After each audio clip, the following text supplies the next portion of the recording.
পৃথিবীটা আসলেই অদ্ভুত। যেখানে আমি অসুস্থ হলে, আমি মরে গেলে অনেক মানুষ খুশি হবে। যেখানে এমনও সময় গেছে আমি মরে যাবো, আ সেটা আমাকে বলে অনেক কষ্ট দেওয়া হতো। ছাদের থেকে কাপড় চুরি হয়ে গেছে। কারণ আমার কাপড় চুরি হয়ে গেছে এটা নাকি একটা সাইন যে আ আমি মরে যাবো। সো এই ধরনের ছোটখাটো বিষয় নিয়ে কত টর্চারিত হইছি, কত কিছু হইছি। আম কিন্তু ওই যে আজকে একজন আমাকে বলল যে একটু আগে এক আপা ফোন করল। বলল যে কারণ অতিরিক্ত যারা সহ্য করে না, অতিরিক্ত যাদের সহ্য ক্ষমতা তাদের কষ্ট বেশি। যে আপনি এত বছর, এতদিন, এতটা সারাটা জীবন সহ্য করেছেন। অনেক সময় খুব বেশি ধৈর্য ধরলে খুব বেশি সহ্য করাটাও দেখছি যে একটা আসলে অপরাধ।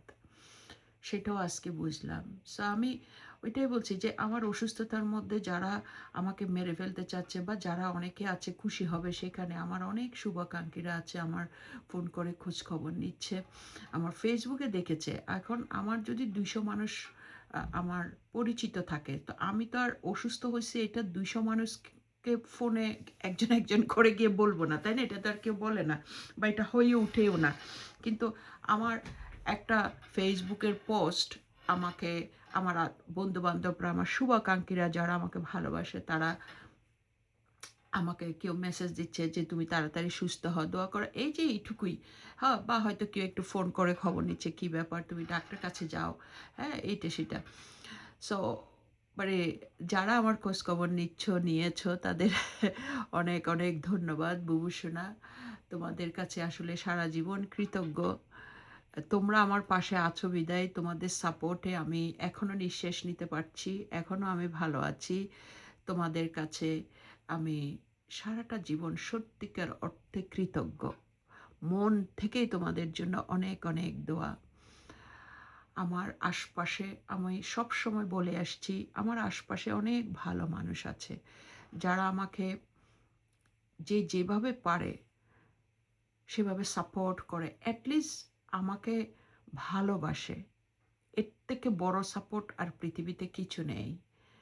কারণ আমার এক ছোট বোন আছে, কাজিন হয়। সো ওদের মা বা ভাই-বোন সবাই কিন্তু আছে। তারপরেও বেচারি আমাকে বলে যে, আম আপা যে একটা শব্দ নাই সেটা মনে বুঝ পাওয়া যায়। কিন্তু থেকে যে নাই এটা মনে বুঝ পাওয়া যায় না। সো সেক্ষেত্রে কত মানুষ পৃথিবীতে আসলে আমরা সবাই সবকিছু কেন করছি? একটাই রিজন আমরা বিয়ে করি, শাদী করি, প্রেম করি, হ্যাঁ? আ বাচ্চা আ দুনিয়াতে আনি। সবকিছু কেন? সবকিছুর কারণই একটাই ভালোবাসা।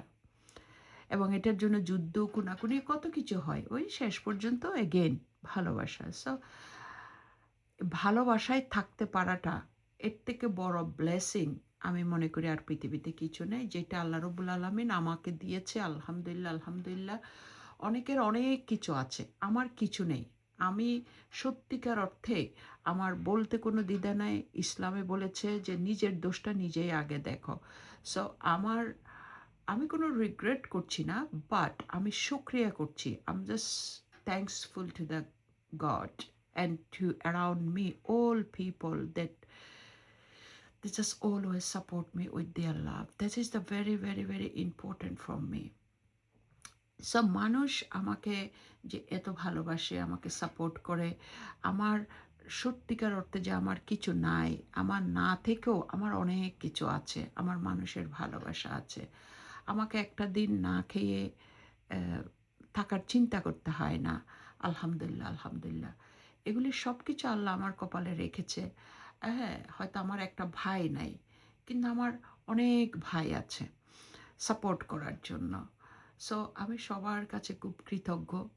আমি চাই যে সবার ভালোবাসায় থাকতে, সবার জন্য অনেক শুভকামনা এবং সবাইকে ভালোবেসেই এই দুনিয়া থেকে চলে যাওয়ার জন্য। এটাই আমার চাওয়া। পৃথিবীতে আর কি আছে? পৃথিবীতে আমরা আসছি যাবই একা, তাই না? এখানে তো কেউ সারা জীবন না। কিন্তু দুঃখ হয়, মাঝে মাঝে দুঃখ হয়, কত বোকা ছিলাম, কত কিছুই করেছি। ওই আপা বলল যে তুমি মানুষকে অনেক বিশ্বাস করে ফেলেছো এবং তুমি এখনো অনেক বিশ্বাস করো, অনেক ভুল করো। হ্যাঁ, আমি খুবই ইমোশনাল। এখন আমার ইমোশনাল যদি আমার দোষ হয়ে থাকে, তাহলে সত্যি বলছি আমার এই দোষটাকে আমি খুব ভালোবাসি। কারণ আমি মানুষের প্রতি কঠিন হতে পারবো না, আমি কঠিন হতেও চাই না। আমি ইমোশনাল মানুষ, আমাকে আল্লাহ যেভাবে সৃষ্টি করেছে আমি সেভাবেই আছি এবং সেটার জন্য আমি আলহামদুলিল্লাহ। আমি কোনো দিন কেউ হতে চাইনি, কারণ আমি বিশ্বাস করি আমি কোনো দিন আপনি হতে পারবো না। এখন আপনারা যদি কেউ বিশ্বাস করেন আপনারা কেউ আমি হতে পারবেন, সেটা আপনাদের ব্যক্তিগত ব্যাপার। বাট আমি মনে প্রাণে বিশ্বাস করি যে আমি কোনো দিন আপনি হতে পারবো না। সুতরাং আল্লাহ আমাকে এভাবে সৃষ্টি করছে, ইমোশনালভাবে সৃষ্টি করেছে। আলহামদুলিল্লাহ, আমি যেরকমই আছি, যেভাবে আছি, এজ এ লং এজ আমার দ্বারা কারো কোনো ক্ষতি হচ্ছে না এবং কারো কোনো সংসার ভাঙছে না, কারো কোনো আর্থিক প্রবলেম হচ্ছে না। So I think it's okay, it's fine. Yeah, I'm just living my life. I have right to do that. Yeah, that's it. সবার জন্য অনেক অনেক শুভকামনা। আজকে বোর্ডের দিন, বোর্ড দিয়ে আসলাম। বাইরে আবহাওয়াটাও বেশি ভালো না আজকে, আমার মনের মতন অবস্থা হয়ে আছে। যাই হোক, সবাই ভালো থাকবেন, ভালো থাকেন।